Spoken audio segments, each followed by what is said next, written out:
예수님이 이 땅에 오신 이후로, 기독교가 탄생된 이후로 여러분 교리는 지속적으로 발전되어 왔고, 그리고 신학도 이제 신학을 이제 더 체계화한, 교리를 더 체계화한 것이 이제 신학인데, 신학이 계속해서 발전해 와서 지금도 발전하고 있고,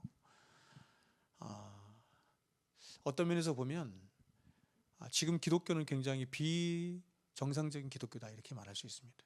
왜냐하면 기독교가 수천 년 동안 지나오면서 한 번도 교리를 무시하거나 이 교리를 터부시한 적이 없어요. 그리고 혹시 교리를 무시하거나 터부시한 때는 항상 여러분 기독교가 이렇게 나락으로 이렇게 빠진대요. 기독교 왜곡되거나 잘못되거나. 그래서 지금 이제 이 시대를 진단하면서 우리 시대의 가장 큰 영적 질병이 교리 기피증, 교리 불감증이다 이렇게 말을 했잖아요. 그렇죠? 근데 이건 굉장히 심각한 겁니다. 왜냐하면 교리를 알지 못한 채로, 또 신학이 바로 서 있지 않은 채로 우리가 성경을 바르게 읽어낼 수 있는 것은 거의 불가능해요. 교리가 혹은 신학이 발전되게 된 원인이 있는 거야. 원인이. 하나님이 우리에게 주신 것은 성경이에요. 성경을 근간으로 삼고 성경을 토대로 삼아서 신앙생활을 하는 거예요. 그러니까 성경이 절대적인 거예요. 솔라 스크립투라 이렇게 말하잖아요.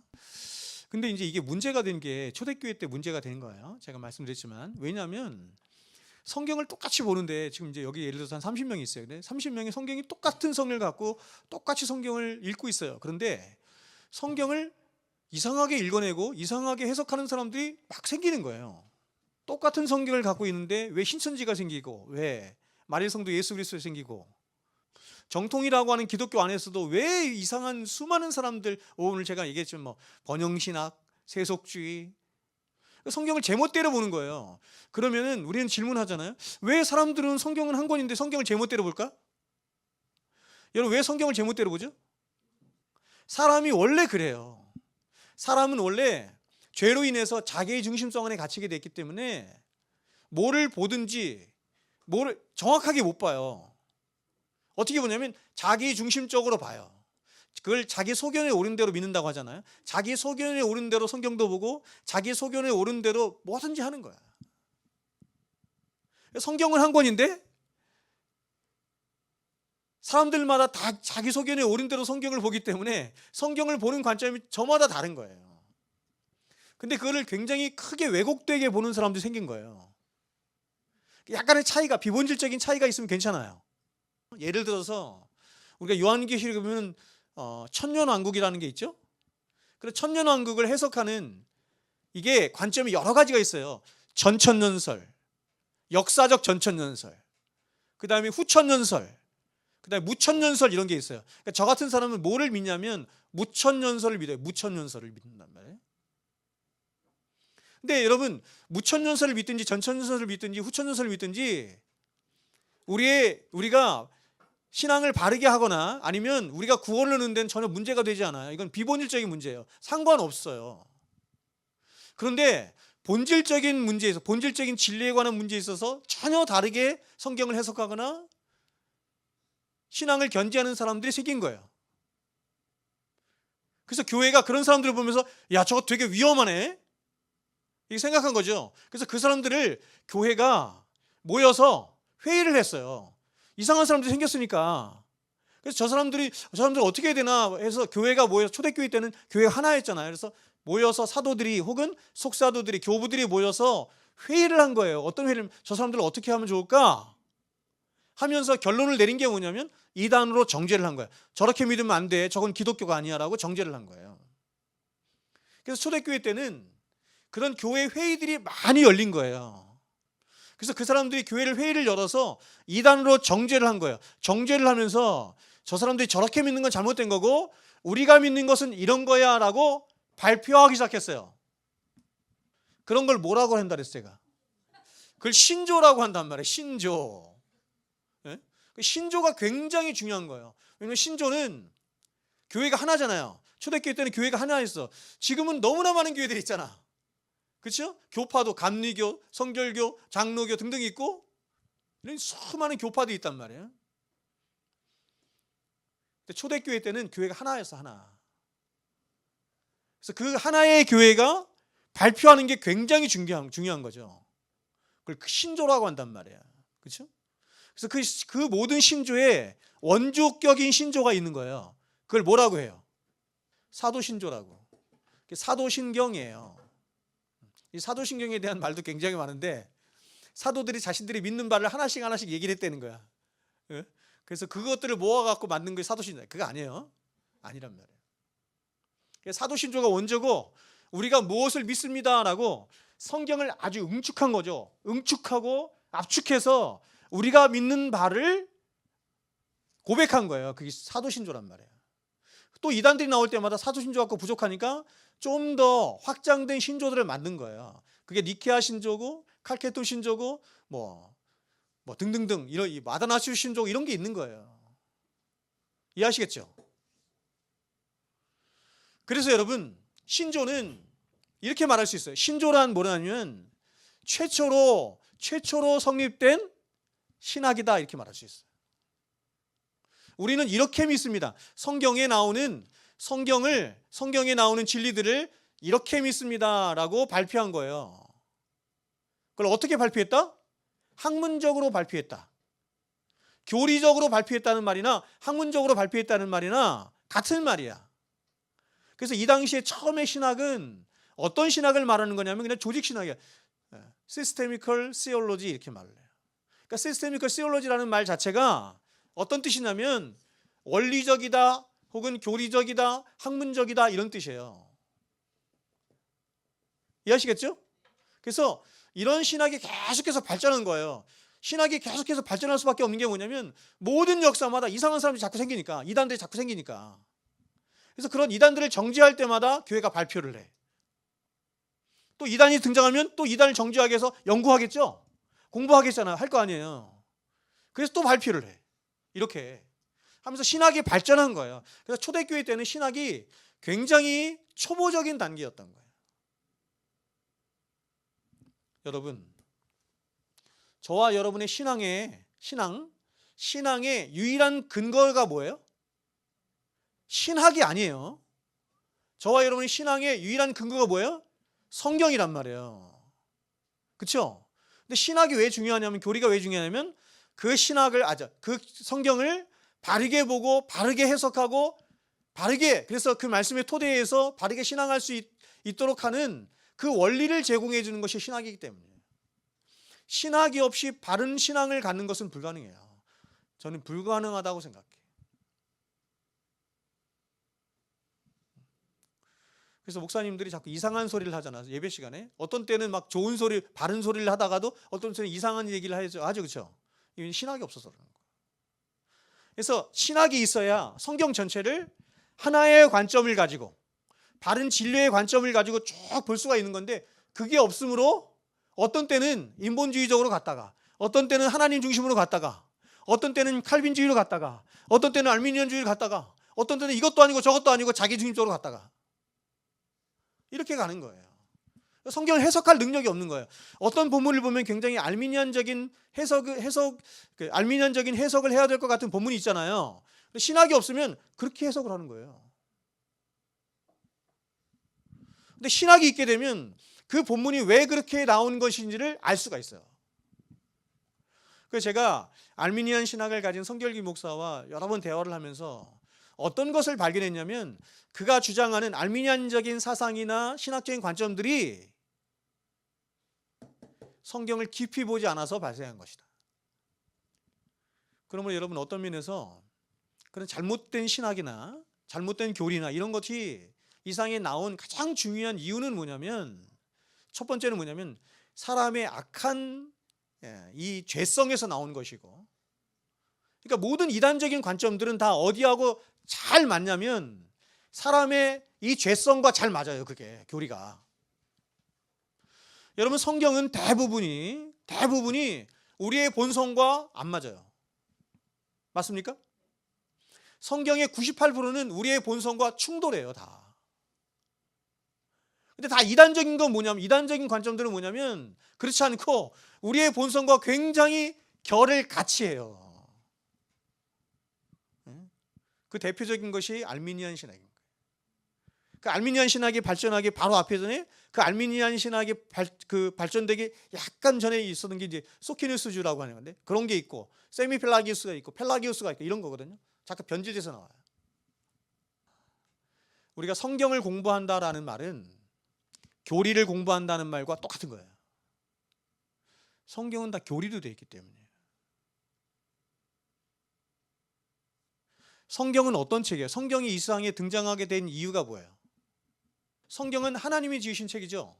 그러나 하나님이 어떤 목적을 가지고 기록하셨을 거 아니에요. 인간의 구원을 위한 책이에요. 근데 인간의 구원을 하나님께서 이 책을 통해서 말씀하는 거예요. 말씀하는데 그 말씀하는 방식이 뭐냐면 교리적으로 말씀하신 거예요. 교리의 방식으로 말씀하신 거예요. 하나님은 이 성경을 통해서 다른 이야기 하는 게 아니에요.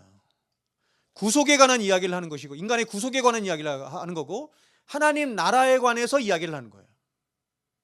그런데 그런 하나님의 나라를 이야기하고 구속에 관해서 이야기를 할 때 하나님은 그 모든 이야기를 무엇을 가지고 말씀하셨냐면 교리적으로 말씀하신 거예요. 성경은 굉장히 복잡한 책이잖아요. 40여 명의 저자들에 의해서 굉장히 다양한 장르예요. 성경은 율법서도 있고 성문서도 있고 서신서도 있고 그다음 또 시도 있고 굉장히 다양한 장르잖아요. 그렇죠? 여러분 우리가 국어에서 장르가 있잖아요. 그렇죠? 국문학에서 장르가 있잖아요. 그렇죠? 그런 것처럼 하나님께서는 성경의 저자들이 되게 많고 그 저자들이 굉장히 다양한 장르로 성경을 기록했어요. 그럼에도 불구하고 그 모든 다양한 장르 그리고 다양한 이야기들 성경에 이야기가 있잖아요. 아브라함의 이야기, 야곱의 이야기, 이삭의 이야기, 사도들의 이야기가 사도행전 아니에요. 근데 그 모든 이야기들이 하나님이 써가시는 구속의 이야기를 이야기하고 있는 거예요. 근데 그 모든 구속의 이야기를 이렇게 다양한 방편으로 다양한 형식으로 다양한 사람들이 썼지만 그 모든 이야기들이 다 무엇으로 되어 있냐면 교리로 되어 있다 이렇게 말합니다. 성경을 읽으면서 교리를 발견하지 못하면 성경을 잘못 보는 거거든요. 부족하게 보는 거예요. 성경을 교리적으로 보지 못하면 뭐만 남냐면 윤리와 도덕밖에 안 남아. 하나님이 말씀하시고 하는 것은 캐치를 못하고 윤리와 도덕만 남아요. 그러면 여러분 성경에 하나님이 말씀하시고 하는 그 어떤 바가 뭐예요? 예수님에 대해서 말하지, 그렇죠? 여러분 예수님이 교리예요. 이걸 예를 들어서 삼위일체로 말할 수도 있고 양성의 교리도 말할 수 있고 하나님이시며 인간이십니다. 이게 다 교리잖아요. 그리고 예수님의 신성은 어떤 것인가? 이게 다 교리잖아요. 예수님의 인성은 어떤 것인가? 다 교리잖아요. 그렇죠? 더 나아가서 예수님이 이 땅에 오셨네. 그걸 뭐라 그래요? 성육신이라고 하네. 이게 교리잖아요. 이런 이야기들을 통해서 하나님이 뭔가를 말씀하고 싶어 하는 거예요. 뭔가를 우리의 구원에 관한 뭔가를 말씀하고 싶어 하는 거예요. 예수님에 관해서도. 지금 예수님에 관해서만 말했는데 이렇게 복잡하잖아요. 그렇죠? 성경이 말하는 첫 번째 교리가 뭔지 아세요? 계시예요. 계시. 제가 늘 말씀드리잖아요. 계시. 그래서 모든 조직신학책의 가장 앞에는 계시가 나오는 거예요. 신앙의 원리들을 이야기하는데 하나님이 가장 먼저 우리들에게 뭐를 말씀하시는가 하면 야 너희들은 신앙을 마음대로만 안 돼. 그럼 어떻게 해야 돼? 내가 가르쳐준 대로 해야 돼. 그걸 뭐라고 한다? 계시라고 한다. 그러면 우리가 물을 거 아니에요. 하나님 그러면 하나님이 가르쳐준 대로 내가 신앙생활 할게요. 그럼 하나님이 가르쳐주는 게 그 계시가 뭐예요? 물을 수 있죠. 그럼 뭐라고 대답해야 돼요? 성경이야 이렇게 말하는 거예요. 그 계시에는 두 가지가 있죠. 일반 계시가 있고 특별 계시가 있어요. 근데 일반 계시는 믿지 않는 사람들에게도 하나님이 누구인지를 보여주신 거예요. 하나님의 영광이라고도 해. 창세로부터 그의 보이지 아니하는 것들 곧 그의 영원하신 능력과 신성이 그 만드신 만물에 분명히 보여 알게 되죠. 하나님이 어떤 분이신지 진리가 어떤 것인지 여러분 만물에 이렇게 그 만물 안에 내재되어 있다는 거예요. 그게 밖으로 나타나고 있다는 거예요. 근데 이건 일반 계시밖에 못 돼. 그래서 진짜 이건 창조 계시밖에 안 돼. 다시 말하면 창조주 하나님만을 계시하는 거예요. 근데 우리를 구원하기 위해서는 어떤 계시가 필요하냐면 구속의 계시가 필요한 거예요. 우리를 하나님이 구원하시는 그 하나님은 누구이신가? 우리를 구원하시기 위해서 하나님이 무슨 일을 하셨는가? 이 구속의 계시. 근데 이 구속의 계시를 하나님이 어디에 담아두셨다? 성경에 담아두셨다. 이렇게 말해요. 그러니까 하나님이 우리에게 야, 너 이제부터 기독교 신앙을 가지고 신앙생활 해야 돼. 나를 믿어야 돼. 이렇게 말씀하실 때 하나님이 아무런 근거를 갖고 네가 나를 찾아와 스스로 이렇게 말씀하신 게 아니라, 그건 내가 아까 얘기했잖아요. 설교 시간에. 뭐라고? 세상의 종교들이라고. 세상의 종교들은 자기의 자원 안에서, 자기의 자원이 뭐죠? 이성, 오성, 경험 이런 거잖아요. 세상의 지식 이런 거잖아. 이런 걸 가지고 하나님을 찾아가는 거예요. 근데 못 찾아간다니까요. 왜냐하면 하나님은 그런 이성과 오성과 세상적인 지식 너머에 계신 분이거든요. 그래서 하나님이 어떻게 하시냐면 자기 백성들을 찾아오셨어요. 찾아오셨다는 말이 무슨 뜻이냐면 계시하셨다 이런 뜻이야. 어떻게 해요? 그의 인생 속에 계속 개입하시면서 말씀하시고 논쟁하시고. 구약시대에는 그런 거 아니에요, 그렇죠? 근데 신약시대에는 하나님이 그렇게 하시지 않으시고 어떻게 하시냐면 그 아들을 통하여, 히브리서 1장 1절에 보면 그 아들을 통하여 당신을 계시하시고 나타내시길 기뻐하셨다 이렇게 말하거든요. 아들을 통하여. 그럼 아들에 관해서 말한 게 뭐예요? 성경 66권이잖아. 이 얘기는 뭐냐? 아들을 통하여 말씀하기를 기뻐하셨다. 이 얘기는 뭐냐면 성경만을 통하여 말씀하기를 기뻐하셨다 이런 뜻이에요. 그러니까 성경이 탄생하게 된 이유가 어떤 거냐면 하나님이 우리들에게 당신을 알려주고 싶어요. 예수님에 대해서도 알려주고 싶어요. 구원에 대해서도 알려주고 싶어요. 하나님 나라에 대해서도 알려주고 싶어요. 알겠어요? 그걸 어떻게 했냐면 그러면 하나님이 그거를 계시라고 하는 방식을 통해서 알려주신 거예요. 그러니까 너희들은 마음대로 신앙생활을 하면 안 되고 내가 가르쳐준 것을 가지고 계시를 가지고 나를 믿어야 돼. 이렇게 얘기하는 거예요. 그럼 이제 우리 다시 묻는 거예요. 하나님 그러면 그 계시가 뭡니까? 내가 너한테 줬잖아. 성경이야 이렇게 말하는 거예요. 성경. 그래서 모든 조직신학책에 가장 맨 앞에 뭐가 나오는 거냐면 계시. 신앙생활을 마음대로 하면 안 되고 어떻게 한다? 계시된 말씀으로만 한다.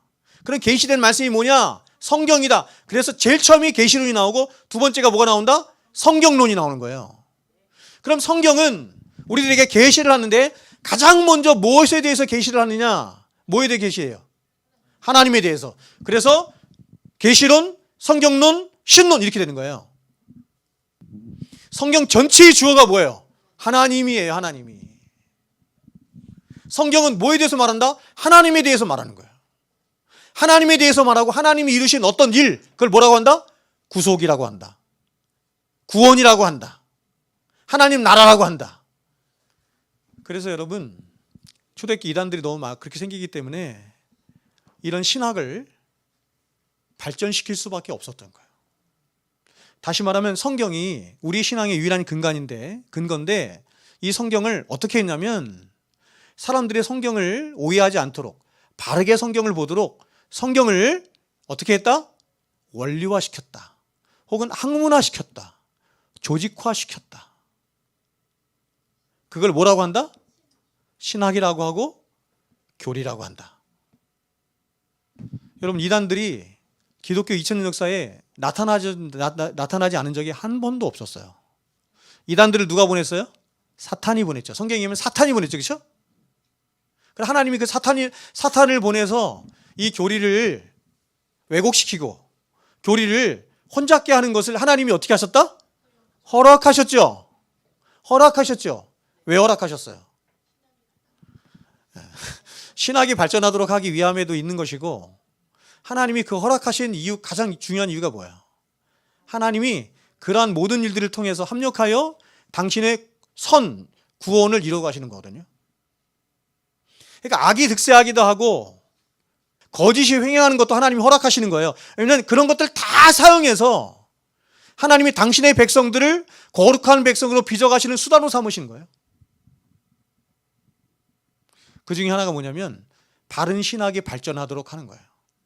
이단들이 없었다고 한다면 이렇게 사람들이 열심히 신학을 만들어내거나 연구하지 않았을 거예요.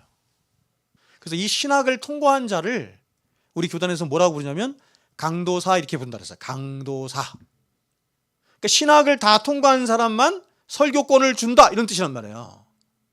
그러니까 통합직 같은 데는 강도사가 없어. 그냥 목사야. 바로. 근데 우리는 목사라고 부르지 않고 그냥 강도사 이래. 강도권을 준다. 이렇게 말하는 거예요. 시대가 어떻든 사람들이 어떻게 말하든 우리는 뭘 믿냐면 성경을 믿어. 성경이 하라는 대로만 하는 거예요. 근데 성경에 보니 여자를 기름 세운 적이 없어요. 어디에도. 목사님, 그 사사기나 이런 데 보면 드보라도 있고 사사 드보라도 있고, 이 지도자잖아요. 그렇죠? 여자 선지자도 있고. 뭡니까? 있어요. 있어요. 그러나 기름 부어 세운 적은 없어요. 그럼에도 불구하고. 그래서 아직까지는 안 줘. 3번에 보면 구원에 관한 성경신학과 조직신학적 접근법을 통해 보여주는 책이다. 자, 이게 무슨 뜻이냐면, 자, 여러분 보세요. 지금 이제 김남일 목사님이 책을 쓸 때 두 가지 큰 접근법을 가지고 이것을 통합해서 이 책을 쓴 거예요. 그게 목차에 그대로 드러나. 하나는 뭐냐면 성경신학적인 접근으로 쓴 거예요. 성경신학적 접근을 썼다는 얘기는 뭐냐면 성경은 무슨 책일까?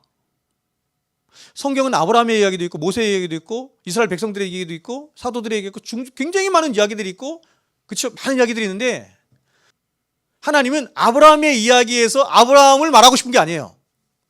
요셉의 이야기를 통해서 요셉을 말하고 싶은 게 아니에요. 그러면 하나님은 왜 아브라함의 이야기를 하느냐, 요셉의 이야기를 하느냐, 왜 사도들의 이야기를 하느냐? 그 모든 이야기들을 통해서 하나님이 진짜 이해하고 싶은 구속에 대해서 말하고 싶은 거예요. 하나님의 나라에 대해서 얘기하고 싶은 거예요. 모든 이야기의 중심에 주인공이 있어. 그게 누구죠? 예수님이에요. 주인공이. 그러니까 그런 아브라함의 모든 이야기를 하나님이 누구를 등장시켜서 써가냐면 예수님을 등장시켜서 써가는 거예요. 주인공이 아브라함이 아니에요. 제가 확대시켜 볼게요. 저 유병수라는 사람이 있어요. 그러니까 여러분이 이런 것을 잘 알아야 성경을 보는 관점이 완전히 달라지는 거예요. 아니면 그냥 아브라함의 이야기 보면서 야, 아브라함이 이렇게 믿음이 좋구나, 이렇게 착하구나, 얘가 이런 일을 했네, 우리 아브라함 본받자. 그건 성경을 완전 잘못 보는 거라고. 확대시켜요. 저 유병수라는 사람이 있어요. 유병수가 인생을 살아가죠? 근데 이런 유병수라는 인생 속에 누가 개입하냐면 하나님이 개입하셨어요. 언제 개입하셨어요? 창세전에 개입하셨어요. 그래서 하나님이 창세전에 내 인생에 개입하셔가지고 나라고 하는 인간을 그리스도 예수 안에서 구원하셨어요. 그러니까 나는 언제 구원받았냐면 이미 창세전에 그리스도 안에서 구원받았어요. 그래서 하나님이 그런 나를 그냥 지켜보셨어요. 품고 기다리셨어. 그리고 그런 나를 역사 속에 집어넣으셨어. 자신이 창조한 이 세상 속으로 나를 집어넣으셨어요. 그리고 때가 참에, 갈라디아서 4장 4절에 굉장히 유명한 구절인데, 때가 참여하는 것처럼 때가 되자 하나님이 그런 나를 역사 속으로 찾아오셨어요. 제가 생각하기에 그때가 제가 7살 때야. 왜냐면 제가 7살 때 교회 갔거든. 7살 때 찾아오신 거예요. 그래서 그런 나를 나도 예상치 못한 교회로 데려가셔서 거기서 막 율동도 하고 뭐도 하고 막 이래. 그래서 제가 그 이후로 수십 년을 살았는데 그 모든 수십 년 인생 속에 나는 생각하기를 내가 인생을 내 의지와 내 마음대로 내 생각대로 살아온 것 같은데, 그래서 나는 이런 계획도 세우고 저런 계획도 세우고 그렇게 살아왔는데, 살아와 보니 한 번도 내 계획대로 내 생각대로 된 적이 없어. 그래서 난 깨닫는 거야. 내 인생은 내 인생이 아니구나. 누가 내 인생에 찾아와서 내 인생을 끈으로 동동, 그쵸? 동염해서 예수님이 말씀하시잖아요. 내가 너를 띠띠우고 네가 원치 아니하는 곳으로 데려가리라. 베드로에게 얘기하잖아요. 요한복음 20장에서.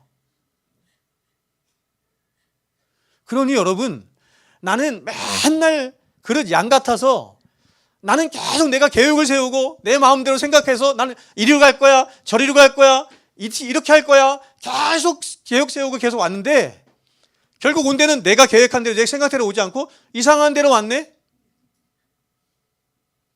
그래서 나는 알았어요. 내 인생이 아니고 내 인생 속에 찾아오셔서 하나님이 내 인생 속에서 나라고 하는 사람을 통해서 하나님이 당신의 역사를 써가신 거구나. 하나님의 역사는 무슨 역사인데요? 은혜의 역사잖아요. 나는 맨날 죄죠. 나는 맨날 잘못해. 그렇다 행하여 각기 제 길로 가.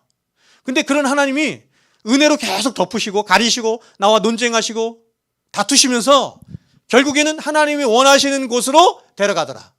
은혜의 자리로 데려가더라. 누구 이야기다? 하나님의 이야기. 만약에 자기 의지와 자기 계획과 자기 생각대로 인생이 착착착착 진행이 되고 살아간다고 한다면 그 사람은 그리스도인일 리가 없어요. 그래서 하나님 백성들의 모든 이야기는 다 누구의 이야기냐면 하나님의 이야기예요. 그래서 여러분의 인생도 그렇고 교회도 그렇고 교회를 어떻게 세워나가야 되냐면 하나님의 말씀의 원리대로 세워나가는 거예요. 구원론을 이렇게 말했죠. 나는 구원의 확신이 있습니다. 나는 믿습니다. 내가 구원받을 줄 믿습니다. 이렇게 한다고 해서 구원받는 게 아니에요. 그럼 어떻게 구원을 받았냐면 구원은 어떻게 이루어지는 것인지, 구원을 어떻게 받을 수 있는 것인지 하나님이 그것을 성경에 담아두셨어요. 구원이 간단하지가 않습니다. 우리가 죄를 깨닫고 그리스도를 구주로 믿는 데에는 많은 지식이 필요하지는 않습니다. 짧은 복음의 진술만으로도 주님을 영접하고 구원받을 수 있습니다. 절대로 동의합니다. 그러나 여러분 여기서 제가 한 가지 의문점이 있어요. 뭐냐면 이런 겁니다. 여기 제가 뭐라 썼냐면 그런데 구원이 무엇인지, 구원이 어떻게 이루어지는 것인지, 구원의 목적이 무엇인지 따져봐야 돼요. 왜냐하면 성경은 이런 부분들을 너무나 폭넓게 자주 다양한 방식으로 다양한 모양으로 말하기 때문에. 성경은 무슨 책이냐? 하나님의 구속에 관한 책이에요. 그럼 이 구속을 제가 여러분에게 말씀드렸죠? 하나님의 구원을 이루는 이 이야기를 세 대를 나눌 수가 있어요. 첫 번째는 둘로 나눌 수 있어요. 어떻게? 그렇지. 구약과 신약. 구약과 신약 이렇게 나눌 수 있죠. 중심에 누가 있어요? 예수님이 있어요. 이게 전통적인 방식이죠. 그 다음에 두 가지 말고 이번에는 네 가지로 나눌 수 있어요. 어떻게 나누죠? 창조, 타락, 구속, 그 다음에 완성 이렇게 나눌 수 있어요. 창조, 타락, 구속, 완성. 그러니까 성경의 이야기는 뭐냐면 하나님이 창조하셨는데 인간이 타락했고 하나님이 그걸 구원하셨고 하나님의 나라를 완성하시는 것으로 성경이 그려져 있다. 이렇게 나누는 거예요. 근데 제가 여러분에게 수양회 때 가르친 것은 뭐냐면 이렇게 네 개로만 나누는 건 너무 간단하다. 최소한 10가지로 나눠야 된다. 그 10가지로 나눌 때 기준이 뭐였어요? 그 13대죠. 13대로 나누는 기준이 뭐였어요? 언약이잖아요. 언약. 그렇죠? 그리고 그 언약마다 누가 등장해요? 위대한 믿음의 사람들이 등장하죠. 그럼 왜 이런 사람들이 등장하죠? 이런 사람들과 하나님이 언약을 맺으셨기 때문에. 성경에 나와 있는 아브라함이 중요하고 이삭이 중요하고 그 다음에 다윗이 중요하고 모세가 중요하고 노아가 중요하고 이 사람들이 중요한 이유는 뭐냐면 그 사람들이 뭔가를 했기 때문에 중요한 게 아니라 이 시대를 나눌 수 있는 언약을 하나님이 그들과 맺으셨기 때문에요. 이 시대를 이렇게 나누는 거예요. 자, 그럼 이 10가지는 조금 나중에 하고 네 시대를 한번 생각해 봅시다. 네 시대. 창조, 타락, 구속, 완성 이렇게. 그래서 여러분 이 보세요. 이 목차를 보면 천지 창조가 일과죠. 그렇죠? 9월 이렇게 보세요. 구성을 그렇게 한 거예요. 천지 창조, 그렇죠? 그다음 두 번째 제2과 3과가 뭐냐면 죽음 아래에 있는 인간, 죄의 기원과 결과죠. 이건 뭐에 관한 거예요? 타락이죠. 타락. 그 다음에 4장부터 그리스도와의 구원 사건, 그리스도의 속죄 등등등등등 쭉 가요. 이게 어디까지 가냐면 13장까지 가는 거예요. 13장까지 이걸 하나로 묶어서 뭐라 그래요? 구원이라 그래. 구속이라 그래. 구원론을 말하는 거예요. 그리고 마지막 14장이 뭐예요? 완성. 하나님 나라의 완성이죠. 그렇죠? 그러니까 여러분 지금 이 책이 어떻게 구성되어 있어요? 창조, 타락, 구원, 완성 이렇게 되어 있는 거 그렇죠? 그런데 이 책 속에 뭐가 들어가 있냐면 조직신학이 들어가 있는 거예요. 근데 조직신학 중에서도 뭐가 들어가 있는 거냐면 구원론이 들어가 있는 거 그렇지? 구원론이 창조, 타락, 구원, 회복이죠. 성경이 그 네 개로 되어 있어요. 근데 성경의 대부분의 이야기는 무슨 이야기야? 구원에 관한 이야기예요. 창조는 어디에 나와요? 창세기 1장, 2장. 1장과 2장이 창조에 관한 이야기죠. 그럼 타락은 어디 나와요? 3장에 나와요. 그럼 완성은 어디 나와요? 요한계시록 어디? 21장과 22장이에요. 요한계시록 다도 아니고 21장과 22장이야. 그러니까 성경의 시대를 4시대로 나눴는데, 창조, 타락, 구원, 완성 4시대로 나눴는데 3시대는 몇 장 안 돼. 창세기 4장부터 요한계시록 20장까지 모든 말씀은 어떤 말씀이다? 하나님의 열심과 하나님의 희생과 하나님의 죽으심으로 이루어가는 뭐다? 언약으로 이루어가는 구원에 관한 이야기다. 그리스도와 구원 사건, 그리스도의 속죄. 가장 먼저 뭐가 나오죠? 부르심. 이걸 뭐라고 그래요? 소명. 소중의 신 칭송령 할 때 소명. 구원이 어떻게 시작한다? 부르심으로부터 시작한다. 하나님이 아브라함아 이렇게 부르는 것처럼 하나님이 저와 여러분을 불러주시는 것부터 시작한다. 구원이 소명이에요. 두 번째는 중생이에요. 중생을 다른 말로 뭐라 그래요? 거듭남이라고 하죠. 거듭남. 여러분, 우리가 어떻게 해야 거듭나요?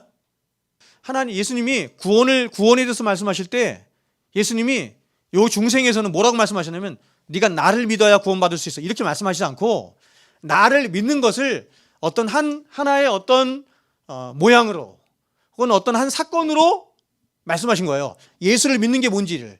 예수를 믿는다는 것은 여러 방편, 여러 모양, 여러 사건으로 설명할 수 있어요.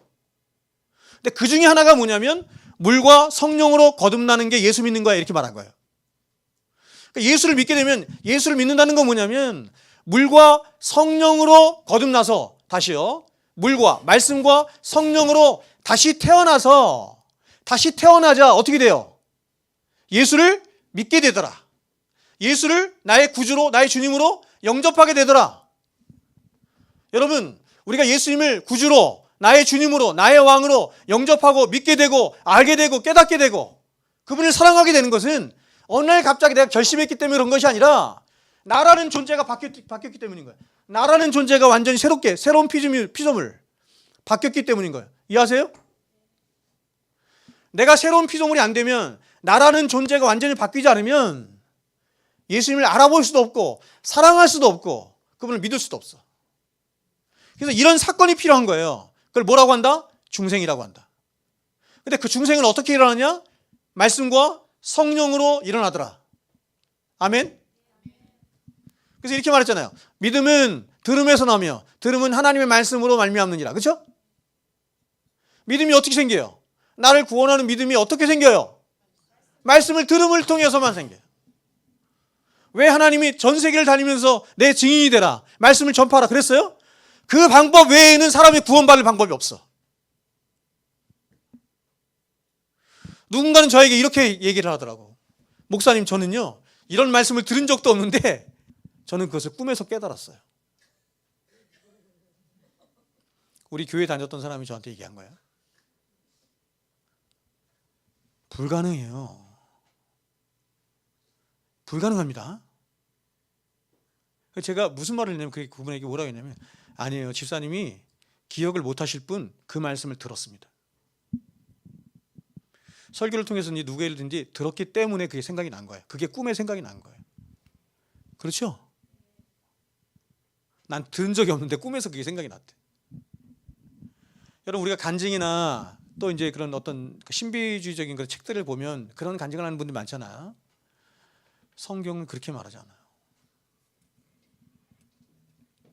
믿음은 듣지 않으면 생기지 않아요. 하나님의 말씀을 들어야 되는 거예요. 그래서 말씀과 그 말씀을 가지고 우리 안에서 역사하시는 분이 뭐냐면, 여러분, 우리 안에서 성령님이 역사하시는데, 성령님은 아무것 가지고나 역사하시는 분이 아니라 뭘 갖고 역사하신다? 말씀만을 가지고 역사하신다. 여러분, 세상에서 제일 신비스럽고 제일 위대하고 제일 놀라운 일이 뭔지 아세요? 여러분, 신비주의자들은 어느 집회에 갔더니 어느 목사님이 기도하니까 막 사람이 자빠지고 넘어지고, 사람이 병이 고쳐지고. 좋습니다. 그런 일이 다 있다고 생각해요. 그런 일은요, 물과 성령으로 사람이 거듭나서 구원받는 일에 비하면 아무것도 아니에요. 사람이 구원받는 게 더 신비스러운 일이에요? 사람이 병 고치는 게 신비스러운 일이에요? 비교를 할 수가 없는 거거든요. 근데 사람들은 사람이 구원받는 것은 터부시하고 별로 중요하게 생각 안 하고 이걸 기뻐하지도 않고 감격하지도 않아요. 이걸 신비스럽게 생각하지도 않고 사람이 병 고치고 신비스러운 일이 일어나고, 그렇죠? 성령께서 우리 안에서 우리의 인격을 변화시켜 막 하나님을 사랑하게 해. 이보다 신비스럽고 위대한 일이 어디 있습니까? 그렇죠? 여러분, 성령님이 하시는 일이 이거예요. 성령님은 절대로 남 쓰러뜨리지 않아. 절대로. 네버. 제가 분명히 말씀. 네버. 왜 그러냐면 성삼위 하나님은 절대로 상대방을 쓰러뜨리지 않기 때문에. 여러분, 성부 하나님이 성자 하나님이 이렇게 쓰러뜨려요? 아니잖아요. 우리의 신앙은 다 거기서 왔어. 보세요. 성부 하나님과 우리의 관계, 성자 하나님과 우리의 관계, 성령 하나님과 우리의 관계는 다 무엇을 모형으로 하고 있냐면 성부, 성자, 성령 하나님의 관계를 모형으로 하고 있는 거예요. 근데 성부 하나님이 성자 하나님을 향해서 이렇게 밀치거나 쓰러뜨리거나 이상한 소리 내게 하거나 이러지 않잖아요. 얼마나 사랑으로 충만하시고 얼마나 인격적으로 서로를 대하시겠어요. 그렇죠? 성부, 성자, 성령이 우리를 그렇게 대하세요. 더 나아가서 우리끼리도 서로 그렇게 대하기를 원하시는 거예요. 우리도. 신앙을 인격적으로 하길 원하세요. 하나님 우리를 사랑하시는데 제가 늘 말하죠. 하나님 우리를 사랑하시는데 어떻게 사랑한다? 세 가지. 인격적이고 개별적이고 특별하게 사랑하세요. 이 사람을 사랑하듯이 나를 그렇게 똑같이 사랑하나요? 이 많은 무리를 사랑하듯이 거기에 나를 하나 끼워 넣어서 사랑하지 않아요?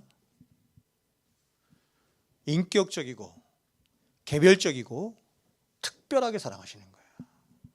그래서 모든 사람들은 하나님의 사랑을 받을 때, 하나님의 사랑을 느낄 때 어떻게 하냐면, 왜 하나님이 나만 사랑하지? 왜 나만 더 특별하게 사랑하지? 이렇게 와요, 여러분. 그 다음 세 번째 보세요. 7장이죠. 회개와 믿음이죠. 회개와 믿음. 회개, 신앙을 뭐라 그래요? 믿음, 이렇게 말하는 거예요. 이 두 가지를 합해서 뭐라고 한다? 회심이라고 한다, 이렇게 말하는 거예요. 그렇죠? 그러니까 회개는 돌이키는 거죠. 돌아서는 거예요. 내가 가던 길을 돌아서는 거예요. 돌이키는 거예요. 그럼 왜 하나님은 우리에게 회개케 하셔서 돌이키게 하실까? 항상 목적이 있죠. 우리의 방향을 틀어서 누구에게로 가도록? 하나님께로 가도록. 믿음이란, 신앙이란 하나님을 향하여 가는 것을 믿음, 신앙이라고 하는 거예요. 그 다음에 칭의, 이 법정적인 용어예요. 그 다음 뭐가 나오냐면 자녀됨이 나오죠. 이걸 뭐라고 하냐면 수양, 그래요. 수양. 자녀 삼으심, 양자 삼으심. 우린 다 뭐다? 주님의 양자들이다. 적자는 누구뿐이다? 예수 그리스도뿐이다. 네? 여러분, 이게 다 교리지만 여러분, 이게 얼마나 놀랍습니까? 우리가 하나님의 양자가 된다? 하나님의 자녀가 된다? 가당키나 합니까 이게? 네? 그런 생각 해봤어요? 뭐 어떻게 하나님 자녀가 돼요, 우리가? 이런 게 믿어져요, 여러분? 그래서 하나님이 이 죄 많은 세상 속에 우리를 넣어서 거기서 막 우리를 막 가르시는 거야. 사람 막대가 인생 채찍으로. 왜? 신의 성품에 참여하는 자가 되도록 하기 위해서. 제 9장이죠. 신자의 성화죠. 성화.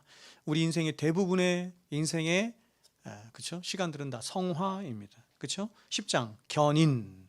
그렇죠? 성도의 견인. 여러분들 이런 얘기들은 다 무슨 얘기인지 아실 거라고 생각합니다. 그 다음에 12장이 영화입니다. 영화. glorification. 하나님이 우리를 glorification. 영화롭게 만드는. 그 다음에 13장 마지막은 뭐예요? 창조, 타락, 구속, 맨 마지막 하나님 나라의 완성이. 그래서 이 책의 구성이 그렇게 되어 있는 거예요. 창조, 타락, 구속, 회복, 완성. 이런 큰 성경 신학적인 틀 안에 세 번째 구속, 그죠? 그 구속이 뭐냐? 그 구속을 조직신학적으로 여러 가지 이 구원의 서정을 가지고 9개 단계를 쭉 얘기를 하는 거예요. 그래서 근본적으로 근본적으로 이 책은 성경 신학 안에 담겨져 있는 조직 신학 책이다 이렇게 말할 수 있지만 근본적으로는 뭐라고 말하고 싶은 거냐면 우리의 구원이 무엇인가, 구원이 어떻게 이루어지는가, 구원론에 관한 책이다 이렇게 말할 수 있습니다. 그거를 김남주 목사님이 스스로 얘기를 해요. 구원받는다는 것이 무엇인지를 보여주는 책이다 이렇게 말을 할 수가 있습니다. 그래서 이 책은요, 이 책은 구원론에 관한 책이에요. 구원론에 관한 책. 근데 제가 읽어본 구원론에 관한 수많은 책들 중에서 이 책이 너무너무 좋은 것은 뭐냐면 이 책을 소개할 때도 이제 그렇게 소개하지만 대부분 조직신학책이 굉장히 딱딱하단 말이에요. 근데 그 딱딱하고 어려운 것들을 목양적으로 풀어냈어요. 그래서 굉장히 부드러우면서도 그 모든 조직사학적인 그런 어떤 이 이론과 원리들과 이런 것들이 다 녹아져 있어요. 그래서 굉장히 좋은 책이다. 이 책은 정말 좋은 책이라고 저는 생각해요. 천지창조입니다. 1장 천지창조. 이 얘기만 하고 제가 오늘 마치겠습니다. 이게 할 얘기가 너무 많은데 이 보세요, 막 이렇게 많이 기록을 그냥 다음 책에도 막 열심히 그냥, 그죠? 이 얘기만 하고 마치겠습니다. 자, 성경을 딱 열면 제일 처음에 성경이 이렇게 열려요. 태초에 하나님이 천지를 창조하시니라. 그렇죠? 뭐 얘기하는 거예요? 여러분이 모세오경을 어떻게 접근해야 바르게 접근할 수 있는 거냐면 모세오경이 언제 기록됐나, 누구에게 주신 말씀인가 하는 것이에요. 모세오경이 언제 기록됐어요?